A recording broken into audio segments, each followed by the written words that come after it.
ಸಾಧು ನಿಜಗುಣಿಗೆ ಮಣಿಯುವೆನೋ, ಸಾಧು ನಿಜಗುಣಿಗೆ ಮಣಿಯುವೆನೋ.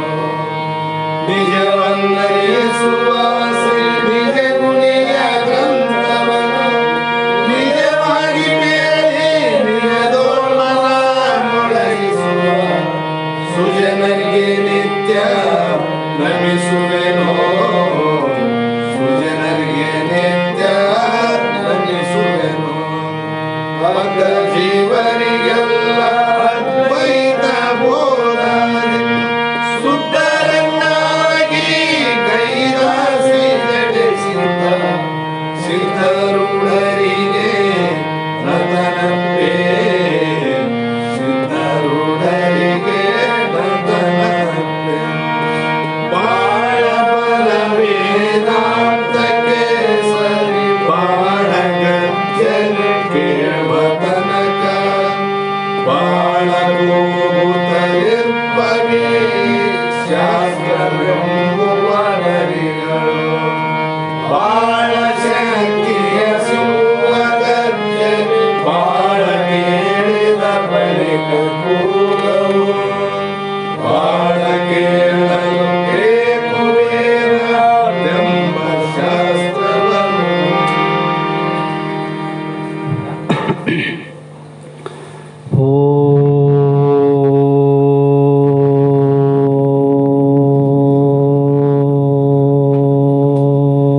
ಗುರುಬ್ರಹ್ಮ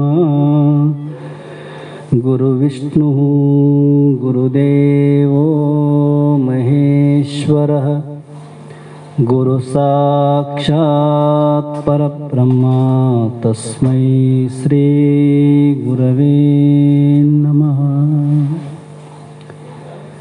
ಪರಮ ಪೂಜ್ಯ ಸದ್ಗುರು ಶ್ರೋತ್ರಿಯ ಬ್ರಹ್ಮನಿಷ್ಠರು ಶ್ರೀ ಅಭಿನವ ನಿಜಗುಣ ಅಪ್ಪಂಗಳ ಶ್ರೀಚರಣ ಕಮಲಗಳಲ್ಲಿ ಶಿರಸಾಷ್ಟಾಂಗಪೂರ್ವಕವಾಗಿ ನಮನಗಳನ್ನು ಗೈಯುತ್ತ, ಪರಮ ಪೂಜ್ಯರು ಶ್ರೋತ್ರಿಯ ಬ್ರಹ್ಮನಿಷ್ಠರು ಬ್ರಹ್ಮಲೀನರಾದ ಸದ್ಗುರು ಶ್ರೀ ಬಸವಾನಂದ ಅಜ್ಜಿಯವರ ಶ್ರೀಚರಣ ಕಮಲಗಳನ್ನು ಹೃನ್ಮಂದಿರದಲ್ಲಿ ಸ್ಥಾಪಿಸಿ, ಜಗತ್ತೊಂದರು ಸಾಕ್ಷಾತ್ ಪರಶಿವನ ಅವತಾರಿಗಳು ಸಾಧು ಚಕ್ರವರ್ತಿ ಸದ್ಗುರು ಶ್ರೀ ಸಿದ್ಧಾರೂಢ ಮಹಾಸ್ವಾಮಿಗಳ ಶ್ರೀಚರಣ ಕಮಲಗಳಲ್ಲಿಯೂ, ಪರಮ ಪೂಜ್ಯ ಸದ್ಗುರು ಶ್ರೋತ್ರಿಯ ಬ್ರಹ್ಮನಿಷ್ಠ ಆರೂಢ ಜ್ಯೋತಿ ಶಿವತೃಪ್ ಮಹಾಸ್ವಾಮಿಗಳ ಶ್ರೀಚರಣ ಕಮಲಗಳಲ್ಲಿಯೂ ಶಿರಸಾಷ್ಟಾಂಗಪೂರ್ವಕವಾಗಿ ನಮನಗಳನ್ನು ಗೈಯುತ್ತ, ಇಲ್ಲಿರುವಂಥ ಎಲ್ಲ ಶರಣವೃಂದಕ್ಕೆ ಅನೇಕ ಶರಣಾರ್ಥಿಗಳನ್ನು ತಿಳಿಸುತ್ತಾ, ನಡೆದಿರುವಂಥ ಶಾಸ್ತ್ರ ಶ್ರೀಮದ್ ಭಾಗವದ್ಗೀತಾ ಅನ್ನುವಂಥ ಗ್ರಂಥ. ಈ ಗ್ರಂಥದ 6ನೇ ಅಧ್ಯಾಯದಲ್ಲಿ 14 15 ಈ ಒಂದು 6ನೇ ಅಧ್ಯಾಯದಲ್ಲಿ 14ನೇ ಶ್ಲೋಕ 17ನೇ ಶ್ಲೋಕ ಇಂದಿನ ಆಧಾರದ ವಿಷಯವಾಗಿರುವಂಥದ್ದು. ಇಲ್ಲಿಯ ಪರ್ಯಂತರ ಹೇಳಲ್ಪಟ್ಟಂತೆ ವಿಷಯಗಳನ್ನು ಯೋಗಾರೂಢನಾದಂಥ ಸಿದ್ಧ ಪುರುಷನಿಗೆ ಅಲ್ಲ, 15 ಯೋಗಾರೂಢನಾದಂಥ ಸಿದ್ಧ ಪುರುಷನಿಗಲ್ಲ, ಯೋಗಾರೂಢನಾಗುವಂಥ ಸಾಧಕ ಪುರುಷನಿಗೆ ಈ ಕ್ರಮಗಳನ್ನು ಕ್ರಮೇಣವಾಗಿ ಹೇಳ್ಯಾರ. ಪ್ರಾರಂಭದಲ್ಲಿ ಏನು ಹೇಳಿದರು? ಯೋಗಾರೂಢನ ಸ್ಥಿತಿ ಹೇಳಿದರು 6ನೇ ಅಧ್ಯಾಯದಲ್ಲಿ. ಹೆಂಗಿರ್ತಾನಪ್ಪ ಯೋಗಾರೂಢ ಜ್ಞಾನಿ, ಹೆಂಗಿರ್ತಾನ ಅವನು ನಡೆ ಹೆಂಗಿರ್ತದ, ಅವನು ವಿಚಾರ ಹೆಂಗಿರ್ತಾವ ಅಂತ ಹೇಳಿದರು. ಅಂಥ ಸ್ಥಿತಿಯನ್ನು ತಲುಪಬೇಕಾಗಿತ್ತಪ್ಪ ಅಂದ್ರೆ ಸಾಧಕನಿಗೆ ಕೆಲವು ತಮ್ಮದೇ ಆದಂಥ ಮಾರ್ಗಗಳನ್ನು ಉಪದೇಶ ಮಾಡಿದರು. ಯಾರಿಗೆ ಯಾವ ಅನುಕೂಲ ಆಗ್ತಾವೋ ಅದರಂಗ. ಯೋಗನೇ ಮಾರ್ಗ ಅಂತ ಅಲ್ಲ, ಅನೇಕ ಮಾರ್ಗಗಳುಂಟು. ಸತ್ಶಾಸ್ತ್ರ ಶ್ರವಣ, ಸತ್ಸಂಗ, ಸಂತರ ಸಹವಾಸ, ಮನನ, ಚಿಂತನ, ವೇದಾಂತಗಳ ಚರ್ಚೆ, ಇವೆಲ್ಲದರಿಂದನೂ ಸಾಧನ ಆಗ್ತಾವೆ. ಆದರೆ ಅವ್ರವ್ರ ಬುದ್ಧಿಗೆ ಅವ್ರವ್ರ ವಿಷಯ ಆಗ್ತಾವೆ. ಅದಕ್ಕಾಗಿ ಅನೇಕ ಸಾಧಕರಿಗೆ ಭಿನ್ನವಾಗಿ ಹೇಳಿದರು ಕೂಡ ಇವೆಲ್ಲ ಸಾಧನೆಗಳು ನಾವೇ ಮಾಡ್ಬೇಕಂತ ಏನು ನೇಮ ಇಲ್ಲ. ಇದರಾಗ ಯಾರಿಗೆ ಯಾವ ಅನುಕೂಲ ಆಗ್ತಾವೋ ಆ ಸಾಧನದಿಂದ ತನ್ನ ಸ್ವರೂಪ ಸ್ಥಿತಿಯನ್ನು ಹೊಂದೋದೇ ಮುಖ್ಯ ಗುರಿ ಅಲ್ಲ. ಇದರಲ್ಲಿ ಅನೇಕ ರೀತಿ ಹೇಳ್ತಾ ಬಂದು ಇವತ್ತೇನಪ್ಪ ಅಂತಂದರೆ 15ನೇ ಶ್ಲೋಕದಲ್ಲಿ ಏನು ಹೇಳ್ತಾನ ಅಂತಂದರೆ, ಇಂಥ ಒಂದು ಸಾಧನ ಮಾಡುವಂಥ ಸಾಧಕ ಏನು ಸಾಧಕ ಇದ್ದಾನ ಅವನು ಯಾವ ರೀತಿಯಿಂದ ಇರಬೇಕು ಅಂತ ಹೇಳಿದರೆ, ಯುಂಜ ಅನ್ನಮೇವ ಸದಾತ್ಮಾತ್ಮನಂ ಯೋಗಿ ನಿಯತ ಮಾನಸ ಶಾಂತಿ ನಿರ್ವಾಣ ಪರಮಾಂ ಮತ್ಸತ್ಸವಾದಿ ಗಚ್ಚತಿ ಅಂತ ಹೇಳ್ತಾನೆ. ಯಾವುದೇ ಇರಲಿ ಇಲ್ಲಿವರೆಗೆ ಹೇಳಲ್ಪಟ್ಟಂತೆ ವಿಷಯಗಳೇನಿದಾವ ಅದರಲ್ಲಿ ಜ್ಞಾನಾಭ್ಯಾಸ ಮಾಡುವ ಸಾಧಕನಿಗೆ ಉಂಟಾಗುವ ಫಲವು ಈ ಶ್ಲೋಕದಲ್ಲಿ ಹೇಳಿದೆ. ಜ್ಞಾನಾಭ್ಯಾಸ ಮಾಡುವಂಥ ಸಾಧಕನಿಗೆ ಏನು ಫಲ ಉಂಟಾಗ್ತಾವಪ್ಪ ಅಂತ ಹೇಳ್ತಾನೆ. ಜ್ಞಾನಾಭ್ಯಾಸ ಮಾಡದವನಿಗೆ ಪರಮಶಾಂತಿಯು ಲಭಿಸದು. ಜ್ಞಾನಾಭ್ಯಾಸ ಅಂತಂದಾಗ ಇಲ್ಲಿ ಅನೇಕ ವಿಧವಾಗಿ ಹೇಳ್ಯಾರ. ಜ್ಞಾನದ ಅಭ್ಯಾಸ ಅಂದ್ರೇನು? ಯೋಗನೇ ಸಾಧನ ಅಂತ ಅರ್ಥ ಅಲ್ಲ. ಅಲ್ಲಿ ಜ್ಞಾನಾಭ್ಯಾಸ ಅಂತಂದ್ರೆ ಏನು? ಪುನಃ ಚಿಂತನ ರೂಪ. ಏನು ನಾವು ತತ್ವಜ್ಞಾನವನ್ನು ಗುರುಮುಖಾಂತರ ಶ್ರವಣ ಮಾಡೀವಿ, ಆ ಶ್ರವಣ ಮಾಡಿದ ಜ್ಞಾನವನ್ನು ಪುನಃ ಚಿಂತನೆಯಲ್ಲಿ ತಂದುಕೊಂಡು ಅದರಂತೆ ಅನುಷ್ಠಾನಕ್ಕೆ ತರಬೇಕದು. ಅನುಷ್ಠಾನ ಅಂದ್ರೇನು? ಏನು ಕೇಳೀವಿ, ಏನು ತಿಳಿದೀವಿ ಅದರಂಗೆ ಇರೋ ಪ್ರಯತ್ನ ಮಾಡೋದು. ಅದಕ್ಕೆ ವಿರುದ್ಧವಾಗಿ ನಡೆದೇ ಇರುವಂಥದ್ದು. ಈ ರೀತಿಯಿಂದ ಅಭ್ಯಾಸ ಮಾಡದವನಿಗೆ ಪರಮಶಾಂತಿಯು ಲಭಿಸದು. ಮತ್ತು ಗುರುಗಳು ಏನೇನು ಹೇಳ್ಯಾರ ಅದನ್ನೆಲ್ಲ ವಿರುದ್ಧವಾಗಿ ನಾವು ನಡೆದವಪ್ಪ ಅಂದ್ರೆ ಆ ಪರಮ ಸ್ವರೂಪವಾದಂಥ ಆತ್ಮಜ್ಞಾನದ ಶಾಂತಿ, ಸುಖ, ಆನಂದ ತನಗೆ ಪ್ರಾಪ್ತಿ ಆಗ್ತದೆ ಏನಂದ್ರೆ ಅಲ್ಲ, ಆಗೋದಲ್ಲ ಅಂತ ಹೇಳ್ತಾರೆ. ಪ್ರತಿಬಂಧಕ ಆಗ್ತಾವು. ಮತ್ತು ಈ ಪರಮಶಾಂತಿ ಎಲ್ಲಿರುವುದು, ಹೇಗಿರುವುದು ಅಂದರೆ ಅದು ವಾಸಸ್ಥಾನ ಪರಬ್ರಹ್ಮ ಲೋಕದಲ್ಲಿ ವಾಸ ಮಾಡುವನೊಬ್ಬ ವಾಸಸ್ಥಳ ಒಂದು, ಹೀಗೆ ಎರಡಾದಂತೆ ಶಾಂತಿ ಒಂದು, ಅದು ವಾಸ ಮಾಡುವ ಸ್ಥಳ ಪರಬ್ರಹ್ಮ. ಅದು ಎಲ್ಲಾದ, ಎಲ್ಲೇ ಒಂದು ಲೋಕದಾಗ, ಎಲ್ಲೇ ಒಂದು ಊರ ಕಡೆ ಅಂತ ಅರ್ಥ ಅಲ್ಲ. ಶಾಂತಿ ಅಂದಾಗ ಅದು ಒಂದೇ ತನ್ನ ಸ್ವರೂಪ ಅಂತ ಹೀಗೆ ಎರಡೆಂಬ ಭಾವಿಸಬಾರದು. ಶಾಂತಿಯು ಪರಬ್ರಹ್ಮ ಸ್ವರೂಪವೇ. ಶಾಂತಿ ಅಂದಾಗ ಏನು ಅರ್ಥ ಮಾಡ್ಬೇಕು? ಅದಕ್ಕೆ ನಿನ್ನ ಯಥಾರ್ಥ ಸ್ವರೂಪ ಏನದ, ನೀ ಪರಮಾತ್ಮ ಅಂತ ವೇದಗಳು ಏನು ಹೇಳ್ತಾವ, ಆ ಸ್ವರೂಪನೇ ನಾನಿದ್ದೀನಿ ಅಂತ ಯಾವಾಗ ನಿನಗೆ ದೃಢ ಆಯಿತು ಆವತ್ತೇ ನಿನ್ನ ಪರಮಶಾಂತಿ ಲಭಿಸ್ತದೆ. ನಿನಗೆ ಶಾಂತಿ, ನೀ ಶಾಂತ ಸ್ವರೂಪನೇ ಇದ್ದೆ. ಅಲ್ಲಿ ಗದ್ದಲ ಎಲ್ಲಿಯಾವ? ದೇಹಾದಿ ಅಹಂಕಾರದಲ್ಲಿ ಗದ್ದಲಗಳು ಇದಾವ. ಆತ್ಮನಲ್ಲಿ ಯಾವ ಗದ್ದಲಿಲ್ಲ. ಅವನು ಸದಾ ಆನಂದ ಸ್ವರೂಪ ಇದ್ದಾನ. ಅಂಥ ಸ್ವರೂಪ ದೃಢ ಆದಾಗ ನಿನಗೆ ಅದು ಅನುಭವಕ್ಕೆ ಬರ್ತದಂದ್ರೆ ಅವರು. ಹೀಗೆ ದೃಶ್ಯ ವಿಷಯದಲ್ಲಿ ಶಾಂತಿ ಇರುವುದೆಂಬುದು ಬರೀ ಭ್ರಮೆ. ನಾನು ಈ ಹೊರಗೆ ನೋಡಿಕೆ ಶಾಂತಿ ಇರ್ತೀನಿ ಎಂಬುದು ಅದೊಂದು ಭ್ರಮೆ ಅಂದ್ರು ಅವರು. ಇದು ಭ್ರಮೆ. ಇದು ದೃಶ್ಯ ವಿಷಯದಲ್ಲಿ ಶಾಂತಿ ಇರಕ್ಕೆ ಬರಂಗಿಲ್ಲ. ಅದೃಶ್ಯ ಯಾವುದು ದೃಶ್ಯ ಇಲ್ಲ ಅದಕ್ಕೆ ಬರಕ್ಕೆ ಬರ್ತದ. ದೃಕ್ ವಿಷಯದಲ್ಲಿ ಇರಕ್ಕೆ ಬರ್ತದ. ಮತ್ತು ಮೃಗಜದಲ್ಲಿ ನೀರಿರುವುದೆಂಬುದು ಭ್ರಮೆ ಮಾತ್ರವಲ್ಲವೇ, ಒಂದು ವೇಳೆ ಭೋಗದಲ್ಲಿ ಸುಖ ಶಾಂತಿಗಳು ಅವಿದ್ಯ ದೃಷ್ಟಿಗೆ ತೋರಿದರು. ಭೋಗದಲ್ಲಿ ಸಹಜ ವಿಷಯ ಸಂಗ್ರಹದಲ್ಲಿ ವಿಷಯ ಸುಖ, ವಿಷಯ ಭೋಗಿಗೆ ಆಗಿರುವಂಥ ವಿಷಯ ವಾಸನ ಉಳ್ಳಂಥ ಭೋಗಿಗೆ ವಿಷಯವೇ ಸುಖ ಅನ್ನಿಸ್ತದ. ಅವನಿಗೆ ಯಾವುದೇ ಇರಲಿ ಆ ವಿಷಯಗಳಲ್ಲಿ ಅವನಿಗೆ ಸುಖ ಅಂತ ಭ್ರಮೆ ಆಗ್ತಾನೆ. ಆದ್ರೆ ಅದು ಸತ್ಯ ಏನದು? ಸುಖ ಇತ್ತು ಅಂದ್ರೆ ಇನ್ನೊಂದು ವಿಷಯಕ್ಕೆ ಅವನು ಪ್ರಯತ್ನ ಮಾಡಬಾರ್ದಾಗಿತ್ತು. ಯಾವ ವಿಷಯ ತನಗೆ ಸುಖ ಕೊಟ್ಟದ ಆ ವಿಷಯವನ್ನು ಅವನು ತೊರಿಬಾರ್ದಾಗಿತ್ತು. ಈಗ ಕೊಟ್ಟಂಥ ವಿಷಯ ಸುಖ ಇನ್ನೊಂದು ಕ್ಷಣದಲ್ಲಿ ಆ ವಿಷಯ ಸುಖ ಕೊಡಂಗಿಲ್ಲ. ಅದರಲ್ಲಿ ದುಃಖ ಅನ್ನಿಸ್ತದೆ. ಅಂದರೆ ವಿಷಯಗಳು ಅನಿತ್ಯ ಇದಾವ ಅಂತ. ಅನಿತ್ಯ ಸುಖ ನಿತ್ಯ ಅಲ್ಲ. ಹೀಗೆ ಅವು ನಿತ್ಯವಲ್ಲ ಎಂಬುದು ಸರ್ವರಿಗೆ ಸ್ಪಷ್ಟವೇ. ಇದನ್ನು ದೃಢವಾಗಿ ತಿಳಿದು ಮಹನೀಯರು, ಯಾರು ತಿಳಿದಾರ ಅವರು ಮಹನೀಯರು. ಅಂದರೆ ಇದನ್ನು ದೃಢವಾಗಿ ತಿಳಿಬೇಕು. ವಿಷಯಗಳಲ್ಲಿ ನಿತ್ಯ ಸುಖ ಇಲ್ಲ, ಅದು ಕ್ಷಣಿಕ ಸುಖ ಅದ ಅಂತ ತಿಳಿದವರು. ಅಂಥವರು ಶಾಂತಿಯನ್ನು ಹೊರಗಿನ ಪದಾರ್ಥಗಳಲ್ಲಿ ಹುಡುಕುವುದನ್ನು ಬಿಟ್ಟು ಅಂತರ್ಮುಖರಾಗಿ ಶಾಂತ ಸ್ವರೂಪನಾದ ಆತ್ಮನೇ ನಾನೆಂದು ತಿಳಿದು ಪರಮಶಾಂತಿಯ ಸ್ವರೂಪರಾಗಿರುವುದು. ನೋಡು, ಅವ್ರು ಯಾಕೆ ಹೊರಗೆ ಹುಡುಕಕ್ಕೆ ಹೋಗ್ತಾರೆ? ಮತ್ತೆ ಆ ಶಾಂತಿನ ಹೊರಗೆ ಹುಡುಕಕ್ಕೆ ಹೋಗಂಗಿಲ್ಲ. ತಮ್ಮ ಅಂತರಂಗದಲ್ಲಿ ಅಂಥ ಆನಂದದ ಅನುಭವವನ್ನು ಮಾಡೋ ಪ್ರಯತ್ನ ಮಾಡ್ತಾರೆ ಹೊರತು ಅವರು ಹೊರಗೆ ಎಂದೂ ಹೋಗಂಗಿಲ್ಲ. ಇದನ್ನು ದೃಢವಾಗಿ ಅಪರೋಕ್ಷವಾಗಿ ಅನುಭವಿಸದಿದ್ದವರು, ಇದನ್ನ ಅನುಭವಿಸದಿದ್ದವರು, ಅನುಭವಿಸಿದವರು ಬಿಟ್ಟುಬಿಡು, ಅವರಂತ ಆತ್ಮಜ್ಞಾನಿಗಳಾಗ್ಯಾರ. ಅನುಭವಿಸದಿದ್ದವರು ಸಾಧನ ಪೂರ್ವಕವಾಗಿ ಪ್ರತಿಬಂಧಕಗಳನ್ನು ಕಳೆದುಕೊಂಡು ಅನುಭವಿಸುತ್ತಾರೆ.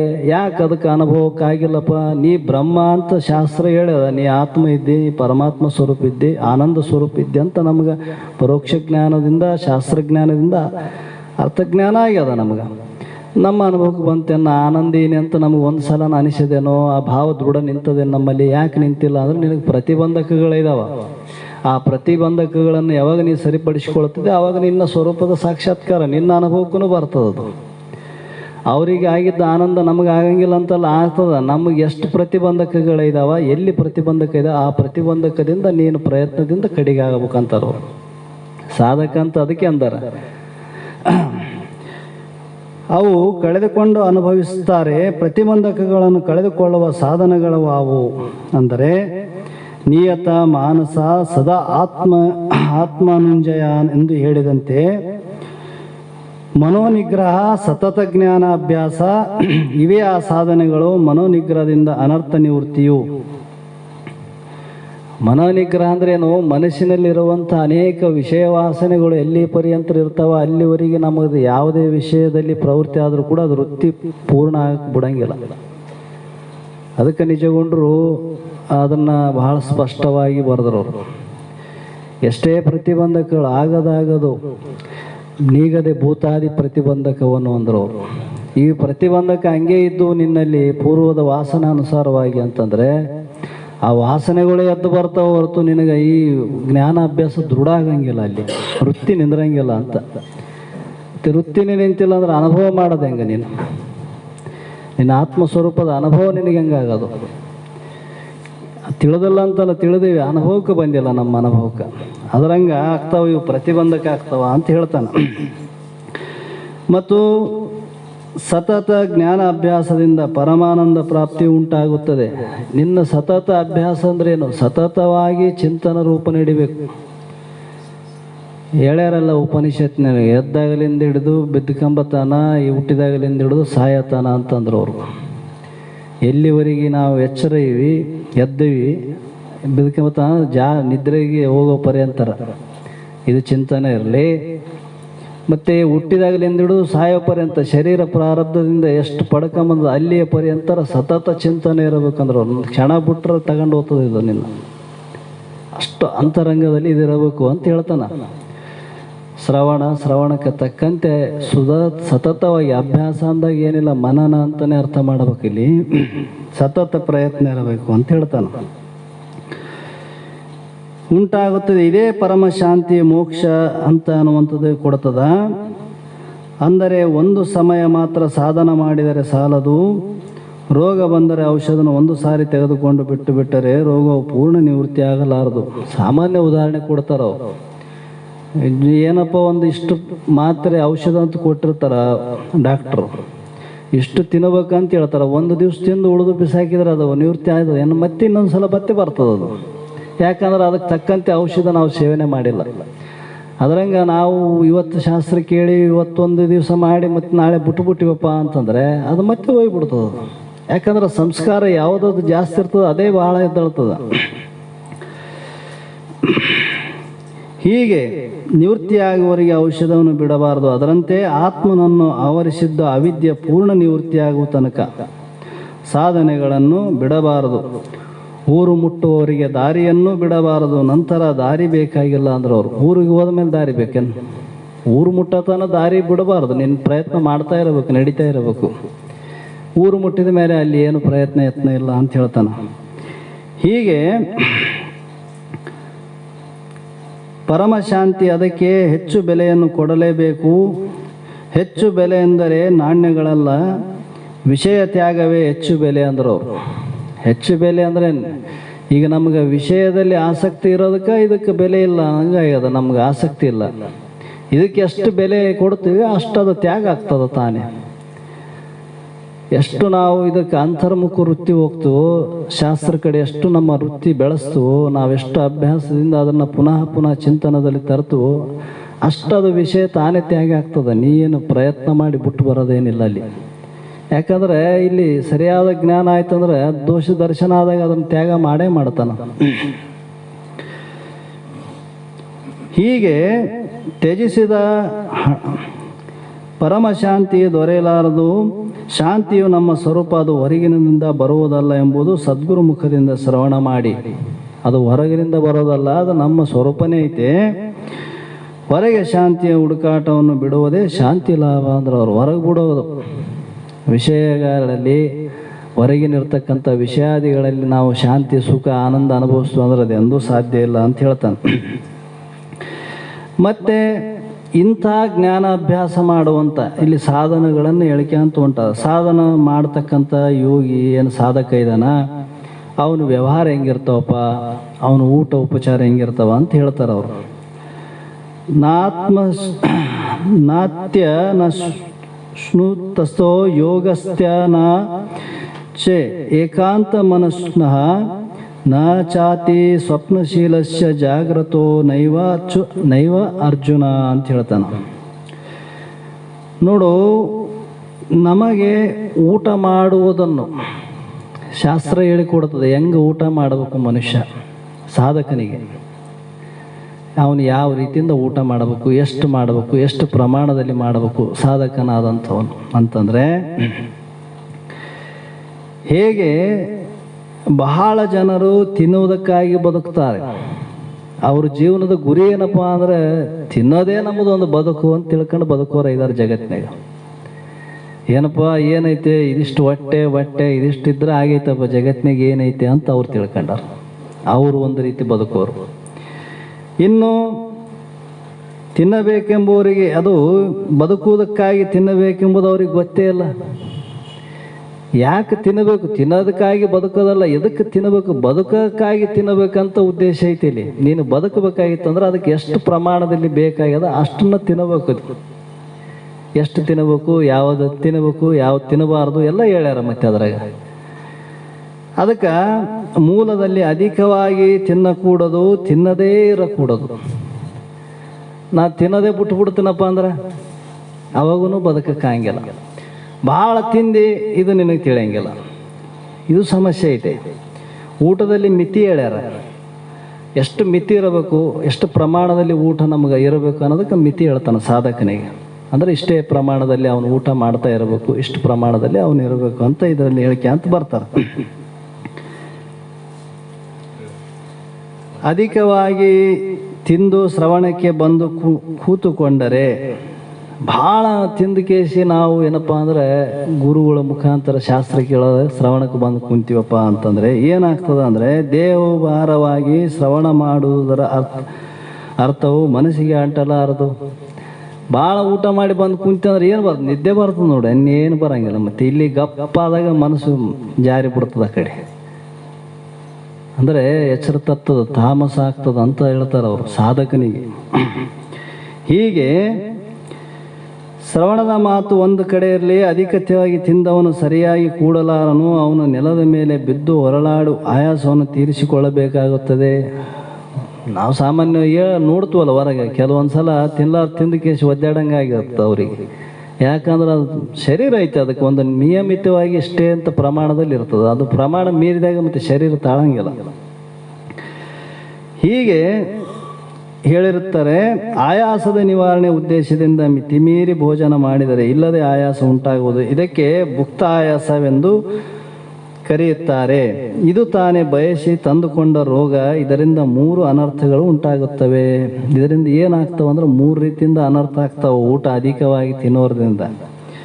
ಭುಕ್ತಾಯಾಸವನ್ನು ತೀರಿಸಿಕೊಳ್ಳುವುದಕ್ಕೆ ಕೆಳಗೆ ಬಿದ್ದು ಹೊರಳಾಡುವುದರಲ್ಲಿ, ನಿದ್ರೆ ಮಾಡುವುದರಲ್ಲಿ ಪ್ರತಿದಿನವೂ ಅಮೂಲ್ಯವಾದ 1-2 ಗಂಟೆ ಕಾಲವು ವ್ಯರ್ಥವಾಗಿ ಹೋಗುತ್ತದೆ. ಅದು ಕೆಲಸ ಮಾಡ್ತದ. ಹೀಗೆ ಅಂತ ಹೇಳಿ ತಾನು ಅಧಿಕವಾಗಿ ತಿನ್ನುವುದರಿಂದ ಮತ್ತೊಂದು ಪ್ರಾಣಿ ಆಹಾರದಲ್ಲಿ ಸ್ವಲ್ಪ ಭಾಗವನ್ನು ಕದ್ದಂತಾಗುವುದು. ನೀನೇ ತಿಂದುಬಿಟ್ಟೆಪ್ಪ, ಉಳಿದವ್ರದ ಎಲ್ಲ ಒಂದು ನಿಯಮಿತವಾಗಿ ಐತವ. ಅದನ್ನು ಹಿಂಗೆ ಹೇಳ್ತಾರೆ ಅವರು. ಈ ರೀತಿಯಿಂದ ಹೇಳಿ ಅಧಿಕವಾಗಿ ತಿನ್ನುವುದರಿಂದ ಆರೋಗ್ಯವು ನಷ್ಟವಾಗಿ ಯಾವ ಸಾಧನೆಯನ್ನು ಮಾಡಲಾಗುವುದಿಲ್ಲ. ಯಾವ ಸಾಧನೆ ಮಾಡೋಕ್ಕಾಗಿಲ್ಲ, ಆಲಸ್ಯ ಬುದ್ಧಿ ಬಂದುಬಿಡ್ತದೆ ಅವರಿಗೆ. ಅವು ಏನು ಮಾಡೋಕ್ಕಾಗಂಗಿಲ್ಲ. ಈ ರೀತಿಯಿಂದ ಹೇಳಿದ ರೋಗಗಳು ಅನೇಕ ರೀತಿಯಿಂದ ರೋಗಗಳನ್ನು ಕಾರಣಕ್ಕಾಗ್ತವೆ ನೋಡು ಅಂತ ಹೇಳ್ತಾನೆ. ಮತ್ತು ಮಿತಾಹಾರದ ಲಕ್ಷಣ ಏನಪ್ಪ? ಮಿತಾಹಾರ ಅಂದರೆ ಹೆಂಗೆ ಉಣಬೇಕು, ಅದ ಪದ್ಧತಿ ಏನು ಅಂತಂದರೆ, ಹೊಟ್ಟೆಯನ್ನು 4 ಭಾಗವನ್ನಾಗಿ ಮಾಡಿದರೆ 2 ಭಾಗದಲ್ಲಿ ಅನ್ನ ಶಾಖಾದಿಗಳನ್ನು, 1 ಭಾಗದಲ್ಲಿ ನೀರನ್ನು ತುಂಬಿ ಉಳಿದ 1 ಭಾಗವನ್ನು ವಾಯು ಸಂಚಾರಕ್ಕೆ ಖಾಲಿ ಇಟ್ಟುಕೊಂಡಿರುವುದಕ್ಕಾಗಿ ಶಾಸ್ತ್ರದಲ್ಲಿ ಹೇಳ್ಯಾರ ಅನೇಕ ಸಾಲ. ಹೀಗೆ ಅನ್ನವನ್ನು ತಿಂದು ನೀರು ಕುಡಿಯಲು ಗಾಳಿ ಆಡಲು ಅವಕಾಶವಿಲ್ಲದಂತೆ ಮಾಡಿಕೊಳ್ಳುತ್ತಾರೆ. ಕೆಲವರು ಹಿಂಗೆ ಮಾಡ್ತಾರೆ ನೋಡು, ಅಲ್ಲಿ 2 ಭಾಗ, ಅರ್ಧ ಭಾಗ ಅನ್ನ, 1 ಭಾಗ ನೀರಿಗೆ, ಇನ್ನೊಂದು ಭಾಗ ಖಾಲಿ ಇರಬೇಕು ಅಂತ ಹೇಳ್ತಾರೆ. ಒಂದು 4 ಭಾಗ ಮಾಡಿದಾಗ ಅದ್ರಾಗ ಏನಾಗ್ತದಪ್ಪ ಅಂದ್ರೆ ಅವನಿಗೆ ಆಯಾಸ ಹಂಗಿಲ್ಲ, ಉಂಡದ್ದು ಸರಿಯಾದ ರೀತಿಯಿಂದ ಜೀರ್ಣ ಆಗ್ತದೆ, ಆರೋಗ್ಯ ಸ್ಥಿರ ಇರ್ತದೆ. ಯಾವಾಗಲೂ ಮನುಷ್ಯ ಭಾಳ ಏನಪ್ಪ ಅಂದ್ರೆ ಯಾವಾಗಲೂ ಅವನು ಶುದ್ಧ, ಅವನ ಭಾವನೆಗಳು ಶುದ್ಧ ಇರ್ತಾವೆ. ನಾವು ಅನ್ನಂಗಿಲ್ಲ, ಏನು ಭಾಳ ಮನುಷ್ಯ ನೋಡಪ್ಪ ಒಂದು ರೀತಿ ಭಾಳ ಆರೋಗ್ಯವಂತ ಇದ್ದಂಗೆ ಇದ್ದಾನ ಅಂತಂದು ಹೇಳ್ತೀವಲ್ಲ. ಅಂದ್ರೆ ಅವನಿಗೆ ಯಾಕೆ ಹಂಗೆ ಆರೋಗ್ಯವಾಗಿರ್ತದಂದ್ರೆ ಅವನ ಆಹಾರದ ಮೇಲೆ ಹಂಗೈತೆ.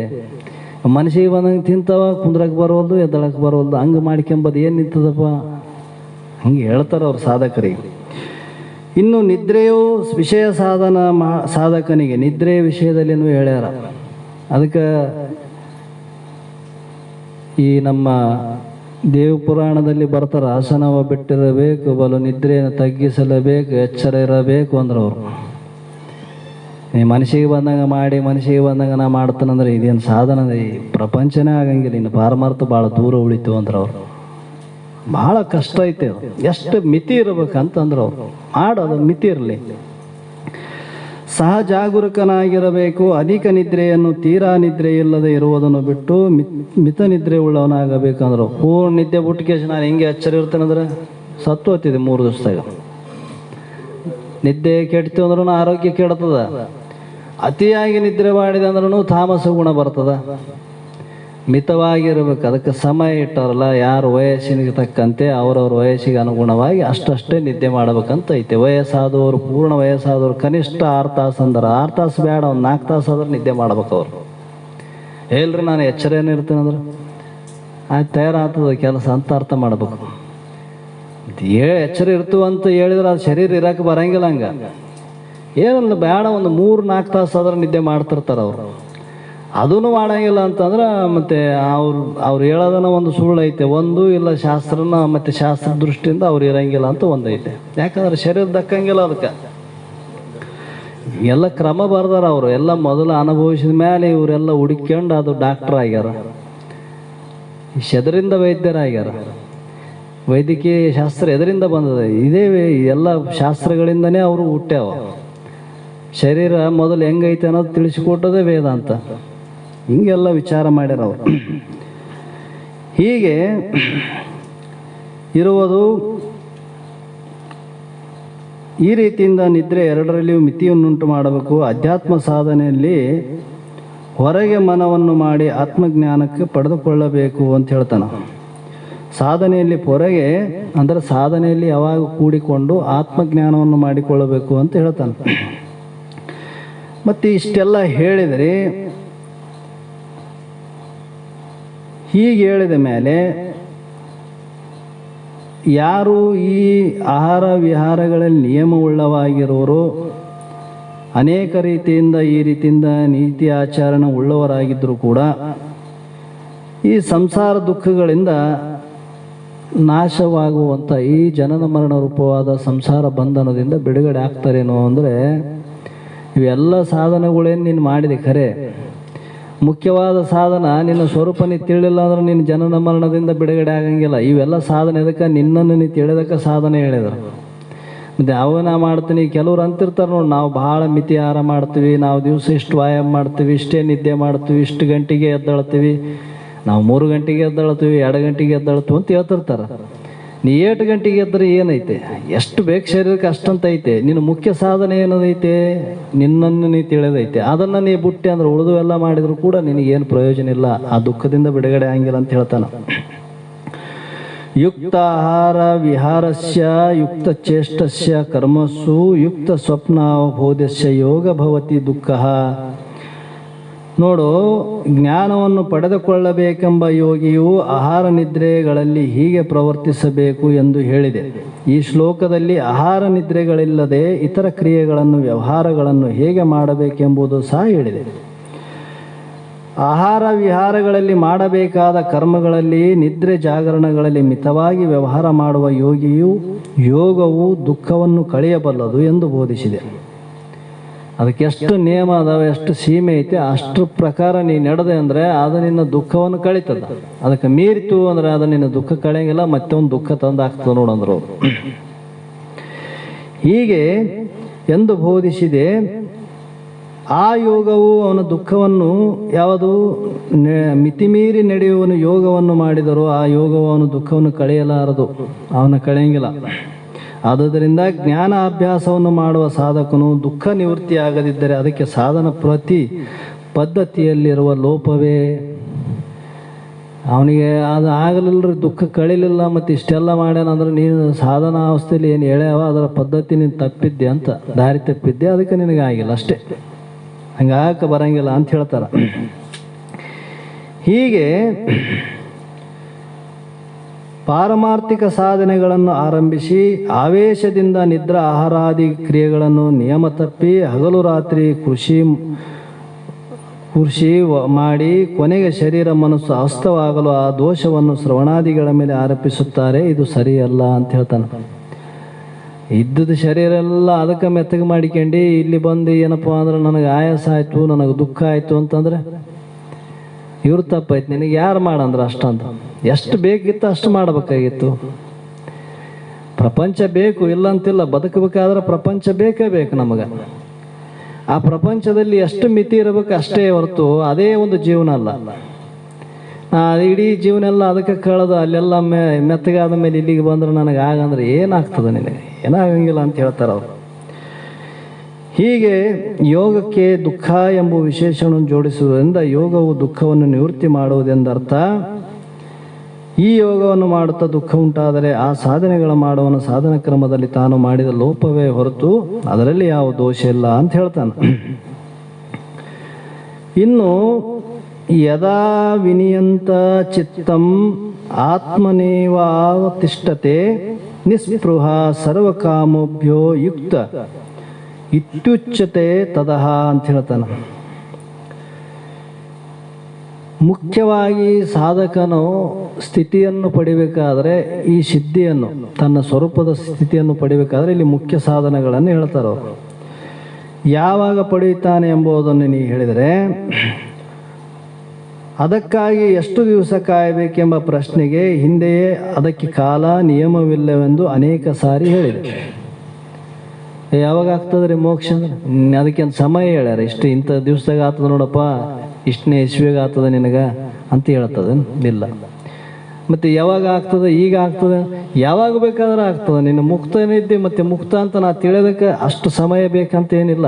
ನೀ ಯಾವಾಗ ತಿಳಿತಿದ್ದೆ ಅದನ್ನು ದೃಢ ಅವತ್ತೇ ಮುಕ್ತನೇ ಆಗ್ತಿದ್ದೆ, ಅದ್ರಾಗ ನಿಯಮ ಇಲ್ಲ. ಆದರೆ ಹಿಂಗೆ ಆಗ್ತದಂತ ಹೇಳಕ್ಕೆ ಬರಂಗಿಲ್ಲ. ಹೀಗೆ 3 ಲಕ್ಷಣಗಳನ್ನು ಹೇಳ್ಯಾರ ಅದ್ರ. ಆದರೆ ಹೆಂಗ ಅಂತಂದ್ರೆ ನಿಸ್ಪೃಹ ಕಾಮೋಭ್ಯ ಅಂದರೆ ಸರ್ವಕಾಮನರಹಿತ್ಯ, ಸರ್ವಕಾಮನೆಗಳಿಂದ ವಿಮುಕ್ತನಾದಂಥವನು. ಮತ್ತು ಚಿತ್ತ ಆತ್ಮನಿಯವ ಅಪಸ್ತಿಷ್ಠತೆ ಅಂದರೆ ಚಿತ್ತವು ಬ್ರಹ್ಮಾಕಾರವಾಗಿರುವಿಕೆ.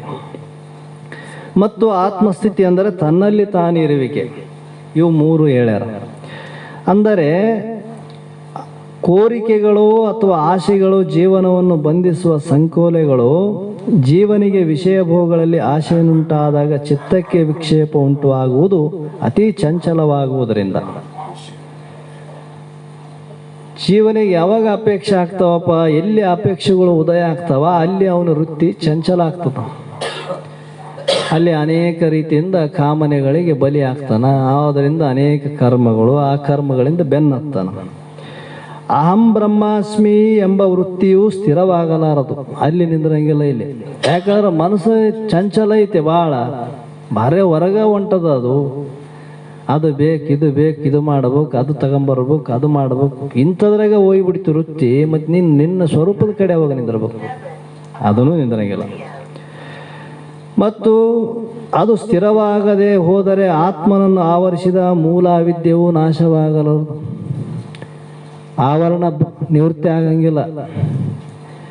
ಅದಕ್ಕೆ ನಿಜಗೊಂಡ್ರು ಎರಡೂ ಪ್ರಕಾರದ ಆವರಣವನ್ನು ಉಪದೇಶ ಮಾಡ್ಯಾರ. ಎಲ್ಲರೂ ಕೇಳಿವಿ, ಜ್ಞಾನ ಪ್ರತಿಪಾದನ ವಿಚಾರದಲ್ಲಿ ಹೇಳ್ಕೊಂಡು ಬಂದಾರ ಇದನ್ನು. ಅಸತ್ಪಾದಕ ಆವರಣ, ಅಭಾನಪಾದಕ ಆವರಣ. ಇದು ಏನು ಮಾಡ್ತದಪ್ಪ ಅಂದರೆ, ತನ್ನ ಸ್ವರೂಪ ಇದ್ದದ್ದನ್ನು ಇದ್ದಂಗೆ ಹೇಳುವಂಥ ಶಾಸ್ತ್ರಗಳನ್ನು ನಂಬದೆ ಅದಕ್ಕೆ ವಿರುದ್ಧವಾಗಿ ಅರ್ಥ ಮಾಡುವುದೇ ಅಸತ್ಪಾದಕ ಆವರಣ. ನಾವು ಜ್ಞಾನ ಅವಸ್ಥೆಯಲ್ಲಿ ಅಲ್ಲ, ಅಜ್ಞಾನ ಅವಸ್ಥೆಯಲ್ಲಿ ಗುರುಗಳು ಶಾಸ್ತ್ರಗಳು ಶ್ರವಣ ಪೂರ್ವ ಕಾಲದಲ್ಲಿ ಶರೀರವೇ ನಾನು, ದೇಹವೇ ನಾನು, ಈ ಜಗತ್ತೇ ಸತ್ಯ ಅಂತ ನಾವು ತಿಳ್ಕೊಂಡಿದ್ದೀವಿ. ಜೀವನೇ ಬೇರೆ, ದೇವರು ಬೇರೆ ಅಂತ ಇದು ಬುದ್ಧಿ ನಮಗೆ ಸಹಜವಾಗಿ ಇತ್ತು.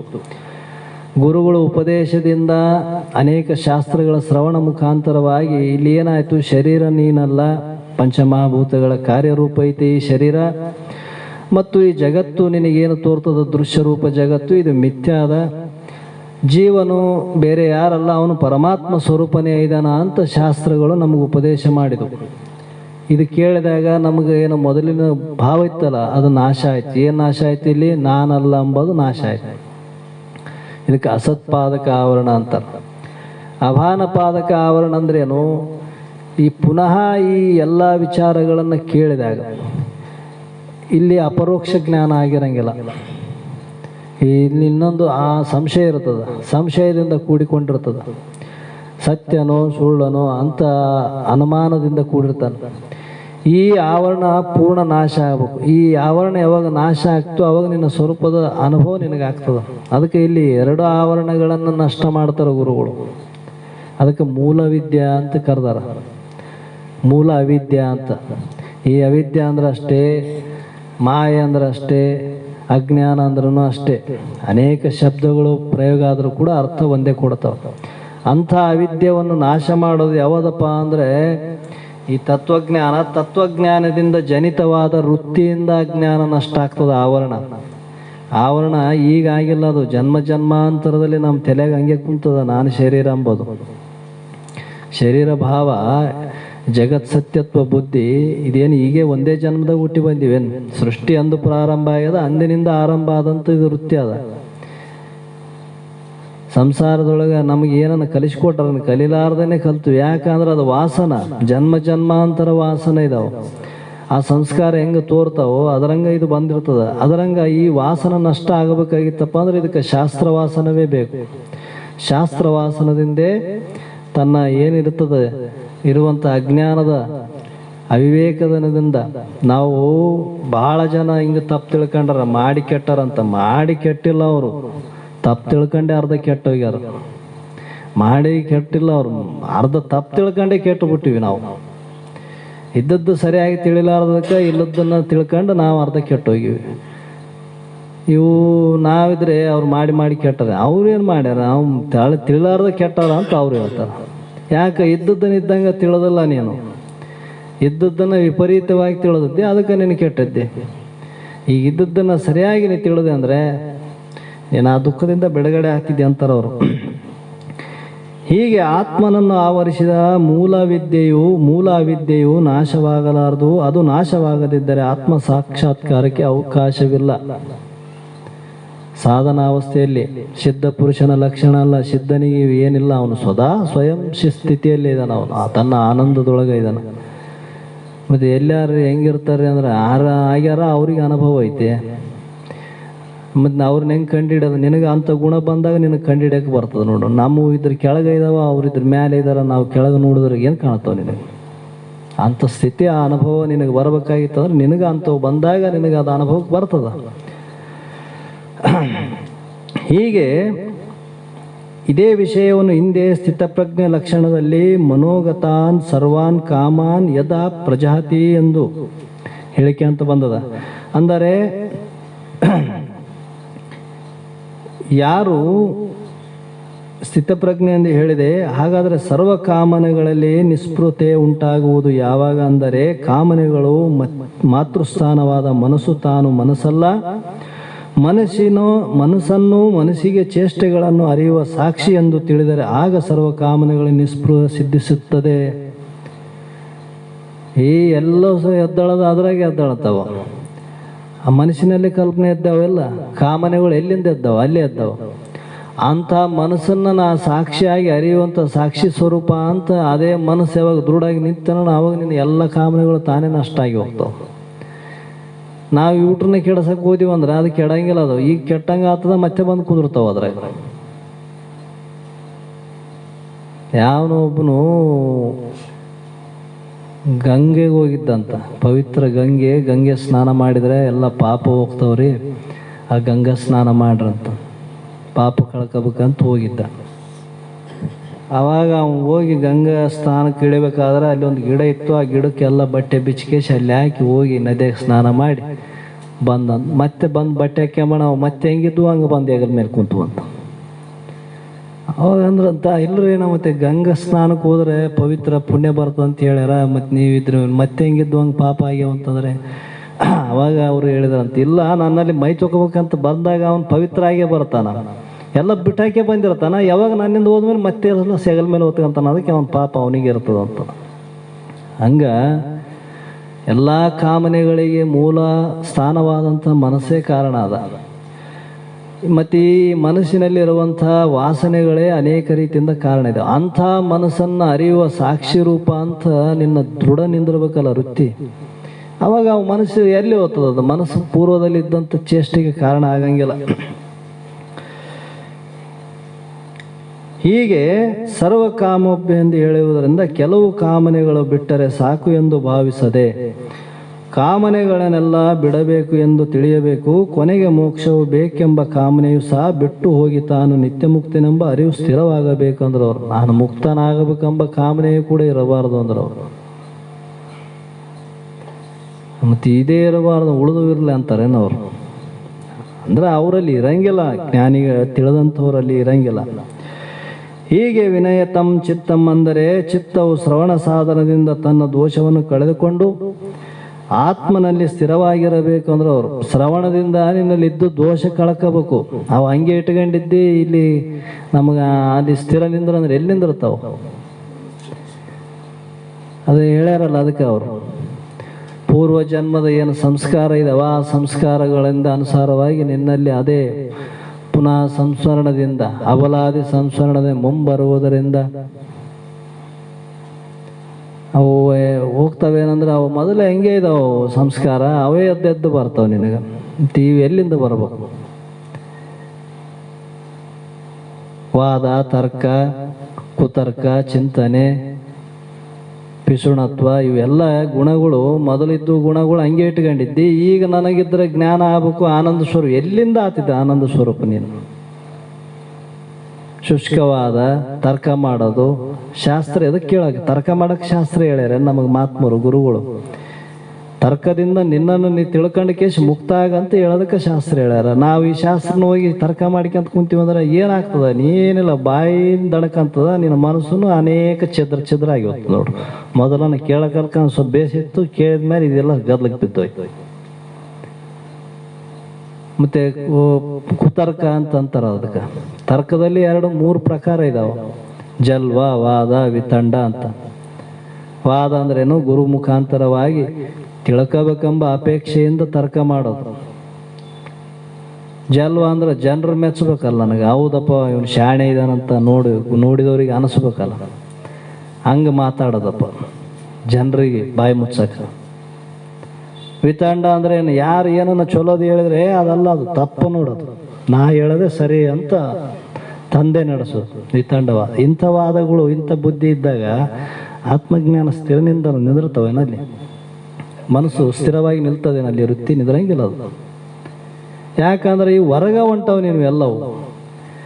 ವೃತ್ತಿ ಬಹಿರ್ಮುಖನೇ ಐತಿ, ಅಂತರ್ಮುಖ ಇಲ್ಲೇ ಇಲ್ಲ. ಮತ್ತೆ ಅದಕ್ಕೆ ಹೇಳ್ಯಾರ ಅವರು, ಕುಜನರ ಸಂಘ, ಮತ್ತೆ ಏನಪ್ಪ ಮತ್ತೆ ಅದೇ ಇಲ್ಲಿ ಏನು ಬುಟ್ಟಿ ಬಂದೀವಿ, ಮತ್ತೆ ಅದೇ ಜನಸಂಘನೆ ಮಾಡೋದು. ಮತ್ತೆ ಎಂಥವ್ರು ಅವರೇ ವಾದದ ಮಂದಿ ಕೂಡನೇ ಅದ್ರಾಗೆ ಇರೋದು. ಮತ್ತೆ ನೀನು ಹೊಡಿ ನಾ ಹೊಡಿ, ಗದ ಗದ ಮಿಲೆತು ಕ್ಯಾ ದೋಬಾ, ಅದು ಹೇಳ್ಯಾರಲ್ಲ, ಜ್ಞಾನಿ ಜ್ಞಾನಿ ಮಿಲೆತು ದೋಬಾತು, ಗದ ಗದ ಮಿಲೆತು ದೋಲಾತು. ನಿನಗೆ ನಾ ಓದಿ, ನನಗೆ ನೀವು ಓದಿ. ಸಾಧಕನಿಗೆ ಇವಿರಬಾರ್ದು ಅಂತ ಹೇಳಿದರು. ಸಾಧನ ಸಾಧ್ಯ ಆದಂಥ ಪುರುಷನಿಗಲ್ಲ. ಅವನು ಸ್ವಯಂ ಸಿದ್ಧ ಇದ್ದಾನೆ. ಅವನಿಗೇನು ಇದು ಕೇಳಬೇಕಂತಿಲ್ಲ, ಹೇಳ್ಬೇಕಂತ. ಯಾಕಂದ್ರೆ ಅವನು ಅಂಥ ಕೆಲಸಕ್ಕೆ ಹೋಗೋದೇ ಇಲ್ಲ, ತನ್ನ ಸಹಜ ಸ್ಥಿತಿಯಲ್ಲಿ ಇರೋ ಪ್ರಯತ್ನ ಮಾಡ್ತಾನೆ. ಸಾಧಕರಾಗಿವಿಪ ಮೊದಲು ಹಂಗೆ ಇದಾವಂದ್ರೆ ಪಿಸುಣತ್ವ, ಪಿಸುಣ ಗುಣ, ಇವೆಲ್ಲ ಇವು ನನ್ನ ಏನು ಮಾಡ್ತದಪ್ಪ ಅಂದ್ರೆ ದುರ್ನೀತಿಗೆ ಕರ್ಕೊಂಡು ಹೋಗುವಂಥ ಒಬ್ಬ ಸಾಧಕನ ಸ್ಥಿತಿಯನ್ನು ಕೆಡಿಸ್ತಕ್ಕಂಥ ಸಹಜ ಸ್ಥಿತಿಯನ್ನು ಕೆಡಿಸುವಂಥ ಒಂದು ಕಾರ್ಯವನ್ನು ಉಂಟು ಮಾಡ್ತಾವ. ನಿನ್ನ ಆತ್ಮಜ್ಞಾನ ಕಡೆ ಒಯ್ಯೋದಿಲ್ಲ ಅನ್ನುವಂಥದ್ದನ್ನು ಸಾಧಕನಿಗೆ ಹೇಳಿದಂಥ ಅನೇಕ ಮಾತುಗಳು, ಸಿದ್ಧ ಪುರುಷನಿಗಲ್ಲ. ಇಂಥ ಸಾಧನೆಗಳನ್ನು ಮಾಡಿ ತನ್ನ ಆತ್ಮ ಸಾಕ್ಷಾತ್ಕಾರವನ್ನು ಹೊಂದಲಿ ಎಂಬ ಉದ್ದೇಶದಿಂದ ಮಹಾತ್ಮರು ಅನೇಕ ಸಾಧನೆಗಳು ಹೇಳ್ಯಾರ. ಇಲ್ಲಿ ಮುಖ್ಯ ಸಾಧನೆಗಳು ಶ್ರವಣ, ಮನನ, ನಿಧಿಧ್ಯಾಸನ. ಇದಕ್ಕೆ ಬೇಕಾದಂಥ ಏನು ಸಾಧನೆಗಳಿದಾವ ಅವು ಕ್ರಮೇಣವಾಗಿ ಪ್ರಕ್ರಿಯೆವಾಗಿ ಹೋಗ್ತಾ ಇದ್ರಪ್ಪ ಅಂತಂದರೆ ಅವನಂಥ ಮೋಕ್ಷ ಸುಖವನ್ನು ಹೊಂದುತ್ತಾನ ಅನ್ನುವಂಥ ಮಾತನ್ನು ಇಲ್ಲಿ ಹೇಳಿ ಮುಂದೆ ಗುರುಗಳು ಇದನ್ನು ಮುಂದುವರಿಸ್ತಾರಂತ ಹೇಳಿ ನನ್ನ ಎರಡು ಮಾತುಗಳಿಗೆ ವಿರಾಮ.